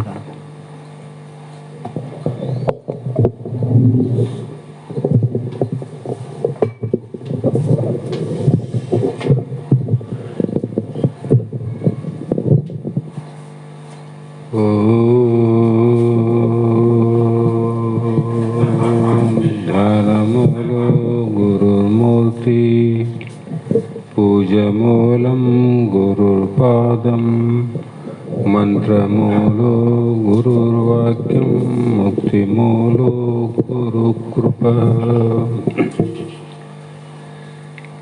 ಜಗದಾದಿ ಜಗದ್ಗುರು ಸಿದ್ಧಾರೂಢ ಮಹಾಸ್ವಾಮಿಗಳ ಶ್ರೀಪಾದ ಪದ್ಮಗಳಿಗೂ, ಆರೂಢ ಜ್ಯೋತಿ ಸದ್ಗುರು ಶಿವಪುತ್ರ ಮಹಾಸ್ವಾಮಿಗಳ ಶ್ರೀಪಾದಗಳಿಗೂ, ಶ್ರೋತ್ರಿಯ ಬ್ರಹ್ಮನಿಷ್ಠ ಬ್ರಹ್ಮಲೀನ ಸದ್ಗುರು ಬಸವಾನಂದರ ಚರಣ ಕಮಲಗಳಿಗೂ ಅನಂತ ದೀರ್ಘ ದಂಡ ಪ್ರಣಾಮಗಳನ್ನು ಸಮರ್ಪಿಸುತ್ತ ಸದ್ಗುರು ಸಿದ್ಧಲಿಂಗಪ್ಪ ತಾತ ಕಪಗಲ್ ಇವರನ್ನು ಮನದೋಡು ಧ್ಯಾನಿಸುತ್ತ ತಮ್ಮೆಲ್ಲರಿಗೂ ವಂದಿಸುತ್ತ ಇಲ್ಲಿವರೆಗೂ ಶ್ರೀಮದ್ ಭಗವದ್ಗೀತೆ ಎನ್ನುವ ಶ್ರೀಕೃಷ್ಣ ಭಗವಂತ ಮತ್ತು ಅರ್ಜುನನ ಸಂವಾದ ರೂಪವಾದ ಆತ್ಮಚಿಂತನೆಯ ಮಾನವನ ಶ್ರೇಷ್ಠ ಪದವಿಯನ್ನು ಪಡೆಯುವುದು ಹೇಗೆ ಅನ್ನುವ ವಿಚಾರಗಳನ್ನು ಇಲ್ಲಿಯವರೆಗೂ ಅನಂತ ರೀತಿಯನ್ನು ಹೇಳಿ ಮೊದಲು ಸಾಧ್ಯವಾದ ವಸ್ತುವ ನಿರೂಪಣೆಯನ್ನು ಮಾಡಿ, ಸಾಧ್ಯ ಯಾವುದು ಅಂದರೆ ಅದು ಬ್ರಹ್ಮ, ಅದು ಆತ್ಮ, ಅದು ನಮ್ಮೆಲ್ಲರ ನಿಮ್ಮೆಲ್ಲರ ಸ್ವರೂಪ.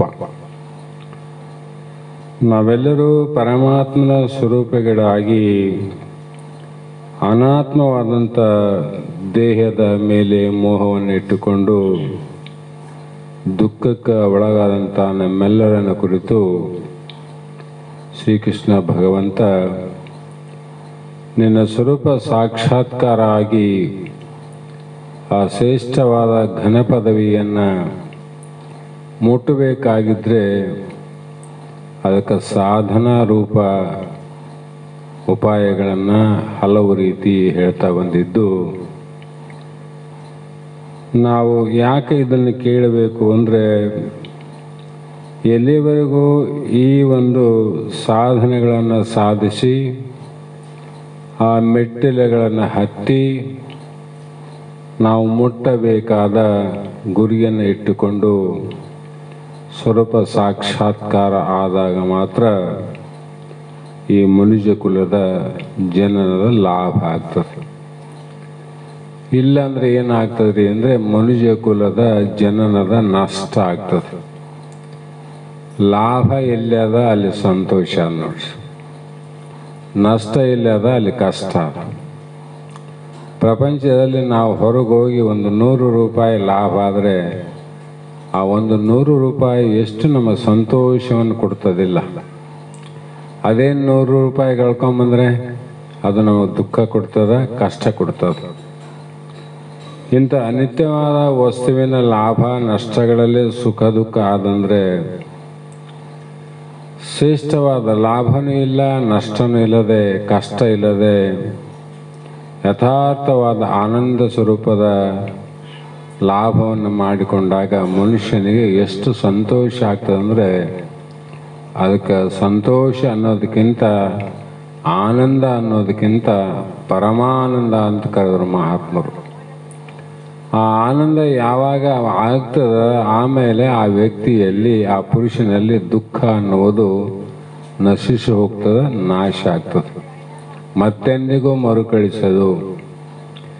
ಒಂದು ಸಲ ಅಲ್ಲಿ ಹೋಗಿ ಮುಟ್ಟಿದ ಮೇಲೆ ಮತ್ತೆ ಮತ್ತೆ ಪುನಃ ಪುನಃ ಕಷ್ಟಗಳು ದುಃಖಗಳು ನಮಗೆ ಬರೋದಿಲ್ಲ ಅಂತಕ್ಕಂಥ ಗುರಿಯನ್ನು ಇಟ್ಟುಕೊಂಡಾರ.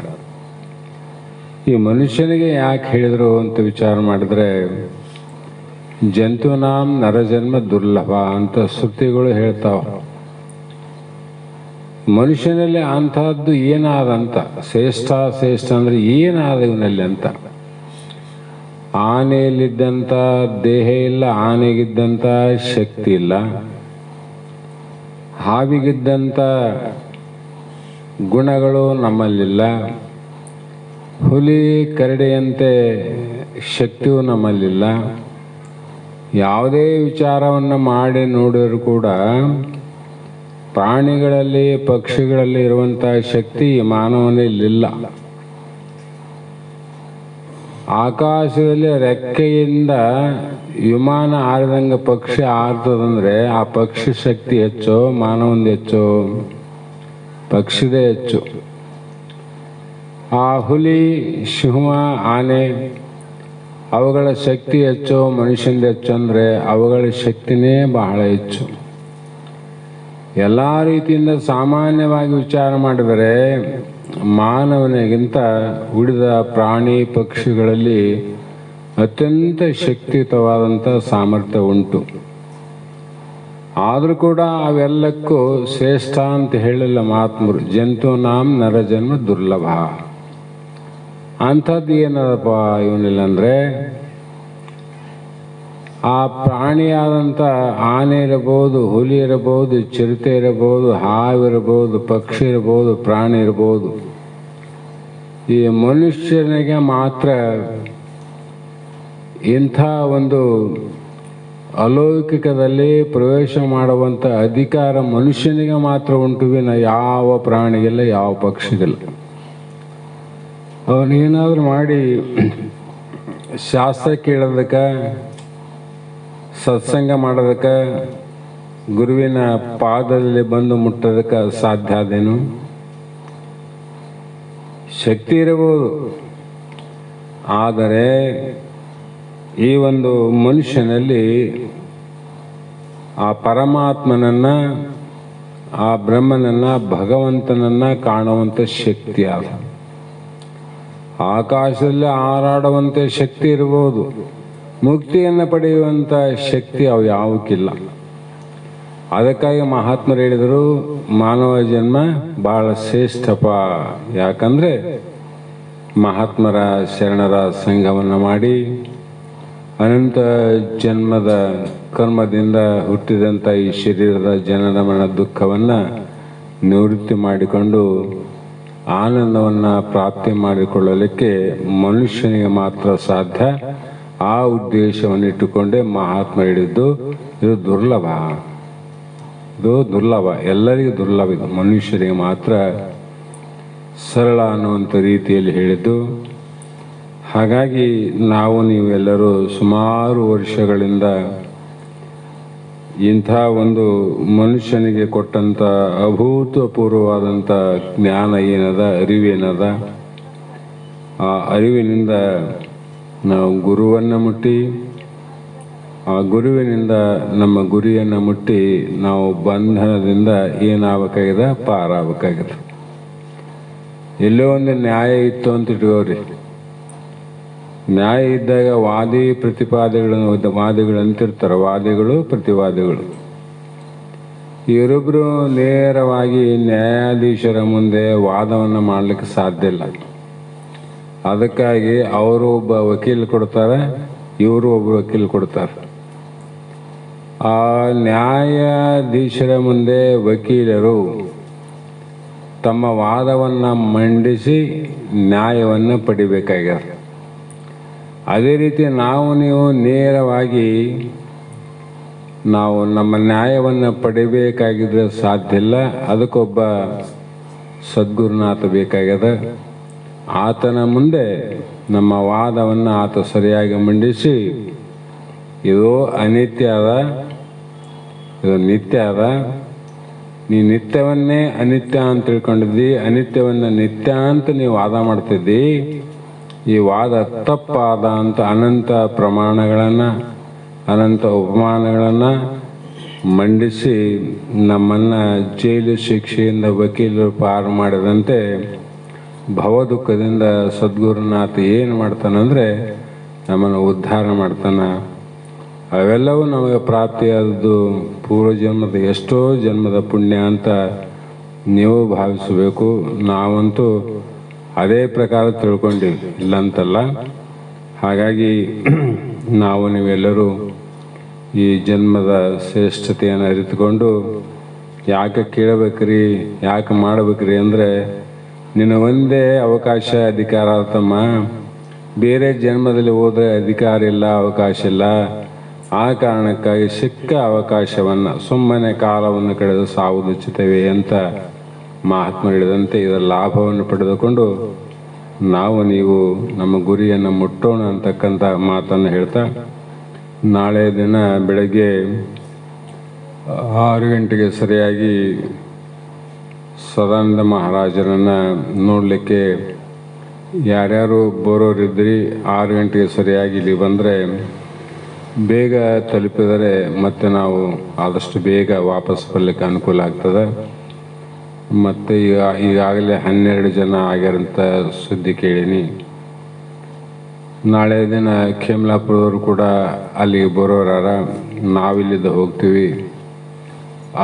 ನಾವು ಭೇಟಿ ಆಗ್ತದ, ಸದಾನಂದನ ನೋಡಿದಂಗೆ ಆಗ್ತದೆ ಅಂತಕ್ಕಂಥ ವಿಚಾರದಿಂದ ನಾಳೆನೇ ಆ ಕಾರ್ಯಕ್ರಮ ಇಟ್ಟುಕೊಳ್ಳಲಾಗಿದೆ. ಸದ್ಗುರುನಾಥ ಆ ಭಗವಂತ ಆದಷ್ಟು ಬೇಗ ಉಳಿದಂಥ ಶರೀರ ಹೋದದ್ದೈತಿ, ಈಗ ಹೋದದ್ದೇನು ಬರೋದಿಲ್ಲ, ಉಳಿದ ಶರೀರವನ್ನು ಕಾಪಾಡಿ ರಕ್ಷಣೆಯನ್ನು ಮಾಡಿ ಆಶೀರ್ವಾದವನ್ನು ಸದ್ಗುರುನಾಥ ಮಾಡಲಿ ಅಂತಕ್ಕಂಥ ಒಂದು ಪ್ರಾರ್ಥನೆಯನ್ನು ಮಾಡ್ತಾ, ಇವತ್ತು ನಾವು ನೀರ್ಮಾನಿ ಮಠದಲ್ಲಿ 11ನೇ ವರ್ಷದ ಕನ್ನಡ ಸಾಹಿತ್ಯ ಪರಿಷತ್ತಿನ ಒಂದು ಅಮೋಘವಾದ ಕಾರ್ಯಕ್ರಮ ನೆರವೇರಿತು. ಆ ಕಾರ್ಯಕ್ರಮದಲ್ಲಿ ಇಡೀ ಮಾನ್ವಿ ತಾಲೂಕಿನ ಸುತ್ತಮುತ್ತಲಿನ ಭಾಳಷ್ಟು ಧುರೀಣರು, ಭಾಳಷ್ಟು ಸಾಹಿತಿಗಳು ಎಲ್ಲರೂ ಆಗಮಿಸಿದರು. ಅದರಲ್ಲಿ ನಮಗೂ ಭಾಗವಹಿಸುವಂಥ ಒಂದು ಅವಕಾಶವನ್ನು ಕಲ್ಪಿಸಿಕೊಟ್ಟ ಕಾರಣ ನಾವು ಹೋಗಿದ್ದೀವಿ. ಅದರ ಜೊತೆಯಲ್ಲಿ ಬಹುದಿನಗಳ ನಿರೀಕ್ಷೆಯಂತೆ ನಮ್ಮ ಶ್ರೀಮಠದಲ್ಲಿ ಸರ್ಕಾರದ ವತಿಯಿಂದ ಒಂದು ಕಲ್ಯಾಣ ಮಂಟಪವನ್ನು ನಿರ್ಮಿಸಬೇಕು ಅಂತ ಹಲವರ ಬೇಡಿಕೆ ಇತ್ತು. ಆ ಬೇಡಿಕೆ ಅನುಗುಣವಾಗಿ ಇವತ್ತಿನ ದಿನ ಪ್ರಥಮದಲ್ಲಿ ಯಾವ ಮಂತ್ರಿಗಳಾದಂಥ NS ಬೋಸರಾಜ್ ಅವರು, ಮಾನ್ವಿ ಕ್ಷೇತ್ರದ ಹಂಪಯ್ಯ ನಾಯಕ ಶಾಸಕರು ಮತ್ತು ಮಾಜಿ ಶಾಸಕರು, ಹಾಲಿ ಶಾಸಕರು ಸುಮಾರು ಜನ ಆಗಮಿಸಿದ್ದು, ಅವರೆಲ್ಲರ ಸಮ್ಮುಖದಲ್ಲಿ ಇವತ್ತು ಭೂಮಿ ಪೂಜೆಯನ್ನು ನೆರವೇರಿಸಿ ಬಂದಿದ್ದೇವೆ. ಅದು ಒಂದು ಸಂತೋಷದ ಕಾರ್ಯ. ಪಾರಮಾರ್ಥ ಮತ್ತು ಪ್ರಪಂಚದ ಎರಡು ಕಾರ್ಯ ಯಾವಾಗ ಏನೇನು ನಡಿಬೇಕು, ಯಾವಾಗ ಏನೇನು ಆಗಬೇಕು ಅನ್ನೋದು ಕಾಲ ನೇಮ ವಿನಃ ನಮ್ಮ ಹತೋಟಿ ಯಾವುದಿಲ್ಲ. ಆ ಕಾರಣಕ್ಕಾಗಿ ಅದೊಂದು ಸಂತೋಷದ ವಿಷಯವನ್ನು ತಮಗೆ ತಿಳಿಸಬೇಕಾಗಿ ಬಂತು. ಇದೇ ಪ್ರಕಾರವಾಗಿ ನಮ್ಮ ಮಲ್ಲಾಪುರ ಮಠಕ್ಕೆ ಅಲ್ಲಿ ಪಕ್ಕದಲ್ಲಿರುವಂಥ ಒಂದು ಹಳ್ಳಿ, ಅದು ಯಾವ್ದು ಗೊತ್ತಾಗದ, ಶ್ರೀನಿವಾಸಪುರದ ಒಬ್ಬ ವ್ಯಕ್ತಿ ನಮ್ಮ ಮಲ್ಲಾಪುರ ಮಠಕ್ಕೆ ಮೈಕ್ ಸೆಟ್ಟಿನ ವ್ಯವಸ್ಥೆಯನ್ನು ಮಾಡಿ ತಂದು ಕೂಡಿಸಿ ಸ್ವತಂತ್ರವಾಗಿ ಯಾರ ಪ್ರೇರಣೆ ಇಲ್ಲದೆ ತಮ್ಮ ಮನಪೂರ್ವಕವಾಗಿ ತಂದು ಅಲ್ಲಿ ಕೂಡ ಆ ಕೆಲಸವನ್ನು ಮಾಡ್ಯಾರ. ಇನ್ನೊಬ್ಬರು ಇನ್ನೊಂದು ಏನೋ ಸಣ್ಣ ಕೆಲಸವನ್ನು ಮಾಡಿ ಆಯಾ ಕೆಲಸ. ದೀಪ ಆದ ದೇವ್ರ ಗುಡಿಗೆ ಹೋಗ್ತೀವಂದರೆ ದೀಪ ಇರ್ತದೆ ಅಲ್ಲಿ. ಯಾರಾದ್ರೂ ಹೋದರೆ ಎಣ್ಣೆ ಹಾಕ್ತಾರಿಲ್ಲ, ದೀಪನಿಲ್ಲ ಅಂದರೆ ಎಣ್ಣೆ ಯಾಕೆ ಹೋಯ್ತಾರೆ ಅಂತ ಗುಡಿಗೆ ದೀಪನೇ ಇಲ್ಲ ಅಂದರೆ ಎಣ್ಣೆ ಒಯ್ತಾರೆ ಅಲ್ಲಿ. ಅದರಂತೆ ಏನೇ ಒಂದು ಸುಕ್ಷೇತ್ರದಲ್ಲಿ ಒಬ್ಬ ಮಹಾತ್ಮರ ಸ್ಥಾನ ಆದಂದಾಗ ಅಲ್ಲಿ ಅವರವರ ಭಕ್ತಿಯಿಂದ ಯಾರ್ಯಾರು ಏನೇನು ಕಾರ್ಯ ಮಾಡ್ತಾರ, ಆ ಕಾರ್ಯ ಮಾಡಿದವರಿಗೆ ಆ ಪುಣ್ಯ ಫಲ ಪ್ರಾಪ್ತಿ ಆಗ್ತದೆ ಅಂತಕ್ಕಂಥ ಮಾತನ್ನು ಹೇಳ್ತಾ, ಮತ್ತು ಮಾನವೀಯ ಮಠದಲ್ಲಿ ನಾವು ಹಿಂದೆ ಅಡಿಗೆ ಮಾಡುವಂಥ ಒಂದು ಏನಿತ್ತು ಅದನ್ನೆಲ್ಲ ಕಿತ್ತಿ ಹಾಕಿ ಅಂಚುಗಳೆಲ್ಲ ಹಳೆವಾಗಿದ್ದು ಸೋರ್ತಾ ಇತ್ತು, ಅದನ್ನೆಲ್ಲ ಕಿತ್ತಿ ಹಾಕಿ ಹೊಸದಾಗಿ ಸುಮಾರು 30-35 ಸಾವಿರ ರೂಪಾಯಿಯನ್ನು ಖರ್ಚು ಮಾಡಿ ಅದು ಹೊಸದಾಗಿ ನಿರ್ಮಾಣ ಆಗಿದೆ. ಆ ಅಂಚೆಲ್ಲ ತೆಗೆದು ಹೊಸದಾಗಿದೆ. ಅದರ ಪಕ್ಕದಲ್ಲಿ ಬಯಲು ಏನಿತ್ತಲ್ಲ ಈ ಕಡೆ ಬಾಗಿಲ ಮುಂದೆ, ಅಲ್ಲಿ ಕೂಡ ಒಂದು 10 ಶೀಟನ್ನು ಹಾಕುವ ವ್ಯವಸ್ಥೆ ನಡೆದ. ಇದಕ್ಕೆಲ್ಲ ಖರ್ಚನ್ನು ನಮ್ಮ ಬಸ್ಸಪ್ಪ ಅಂತ ಗೊತ್ತಲ್ಲ, ನಮ್ಮ ಪ್ರಭುನ ಮಾವ ಸ್ವತಃ ಎಲ್ಲ ಒಂದು 30-35 ಸಾವಿರ ರೂಪಾಯಿಯನ್ನು ಟಿನ್ನುಗಳನ್ನು ಅದಕ್ಕೆ ಬೇಕಾದ ಸಾಮಗ್ರಿಗಳನ್ನು ತಂದು ಕೊಟ್ಟ ಕಾರಣ ಆ ಕಾರ್ಯ ಕೂಡ ಅದು ಮುಗಿದಿದೆ. ಮುಂದೆ ಭಗವಂತನ ಇಚ್ಛೆಯಿಂದ ಎಲ್ಲಿ ಏನೇನು ಆಗಬೇಕು ಅದು ತಾನೇ ಆಗ್ತದೆ ವಿನ ನಾನು ಮಾಡಿದೆ ನೀನು ಮಾಡಿದೆ ಅಂದರೆ ಇದು ಯಾವುದಾಗೋದಿಲ್ಲ. ನೀನು ಮಾಡಿದ್ದೆ ಅಂದರೆ ಎಲ್ಲವೂ ಆಗುತ್ತದೆ ಅಂತಕ್ಕಂಥಕ್ಕೆ ಇದಕ್ಕೊಂದು ಸಾಕ್ಷಿ. ನಾವು ಯಾರಿಗೂ ಕೂಡ ಇದನ್ನು ನೀವು ಮಾಡಿರಿ ಅಂತ ಅವ್ರಿಗೆ ಹೇಳಿಲ್ಲ, ನೀವು ಮೈಕ್ ಸೆಟ್ ಕೊಡಿಸಿ ಅಂತ ಅವ್ರಿಗೆ ಹೇಳಿಲ್ಲ. ಎಲ್ಲ ಮಾಡಿಸಿ ಗೋಪುರಕ್ಕೆ ಕೂಡಿಸಿ ಮೈಕಲ್ಲಿ ರೆಕಾರ್ಡ್ ಹಾಕಿ ಇಲ್ಲಿಗೆ ಬಂದು ಹೇಳಿದಾಗ ನಮಗೆ ಗೊತ್ತಾಯಿತು, ಒಳ್ಳೆ ಪುಣ್ಯ ಕಾರ್ಯ ಮಾಡಿದಪ್ಪ, ಉಳಿಲಿ ಅಂತಕ್ಕಂಥ ಮಾತನ್ನು ಹೇಳ್ತಾ ಬಂದೀವಿ. ಇಷ್ಟೆಲ್ಲ ಯಾಕೆ ಹೇಳೋದಂದರೆ, ಸನ್ಮಾರ್ಗದಲ್ಲಿ ನಾವು ಹೋಗೋದನ್ನು ಕಲಿಬೇಕು. ಪಕ್ಕದಲ್ಲಿ ಯಾರು ಬರ್ತಾರೆ ಯಾರು ಹೋಗ್ತಾರೆ ಅಂತ ನೋಡಬಾರದಂತ. ನಾವು ಹೋಗೋ ದಾರಿ ಗುರಿಯನ್ನು ಬಿಡಬಾರದು, ಇನ್ನೊಬ್ಬರ ದಾರಿ ಹೇಗೆ ಅಂತ ವಿಚಾರ ಮಾಡಬಾರದು. ಹಾಗಾಗಿ ಆ ಸನ್ಮಾರ್ಗದಲ್ಲಿ ನಾವು ನೀವು ನಡೆಯೋಣ ಅಂತಕ್ಕಂಥ ಮಾತನ್ನು ಹೇಳ್ತಾ ಮಂಗಲವನ್ನು ಹೇಳಿ ಇವತ್ತಿನ ಶಾಸ್ತ್ರದ ವಾಕ್ಪುಷ್ಪಗಳನ್ನು ಗುರುಪಾದಕ್ಕೆ ಸಮರ್ಪಿಸಿ ನಾವು ನೀವು ಕೃತಾರ್ಥರಾಗೋಣ. ಈಗಾಗಲೇ ನಮ್ಮೆಲ್ಲ ಬಳಗದವರು, ಸತ್ಸಂಗದ ವೇದಾಂತ ಬಳಗದವರು ಸಾಕಷ್ಟು ತಮ್ಮ ಕೈಲಾದ ಮಟ್ಟಿಗೆ ತಮ್ಮ ಕಾಣಿಕೆಯನ್ನು ಈಗಾಗಲೇ ಸಲ್ಲಿಸಿದ್ದು, ಆ ಎಲ್ಲ ಕಾಣಿಕೆಯನ್ನು ಒಟ್ಟುಗೂಡಿಸಿ ನಾಳೆ ದಿನ ಅವ್ರಿಗೊಪ್ಪಿಸಿ ಅವ್ರು ನೋಡಿಕೊಂಡು ಬರೋಣ ಅಂತಕ್ಕಂಥ ಸಂಕಲ್ಪವನ್ನು ನೆರವೇರಿಸಲಿ ಭಗವಂತನು ಮಾತನ್ನು ಹೇಳ್ತಾ ಪ್ರಾರಂಭ ಮಾಡ್ರಿ. ಗುರುದೇವ ಬಸವ ಆನಂದ ಯೋಗಿಗೆ ಬೆಳಗುವೆ ಆರತಿಯ, ಗುರುವರ ಬೆಳಗುವೆ ಆರತಿಯ. ಗುರುದೇವ ಬಸವ ಆನಂದ ಯೋಗಿಗೆ ಬೆಳಗುವೆ ಆರತಿಯ,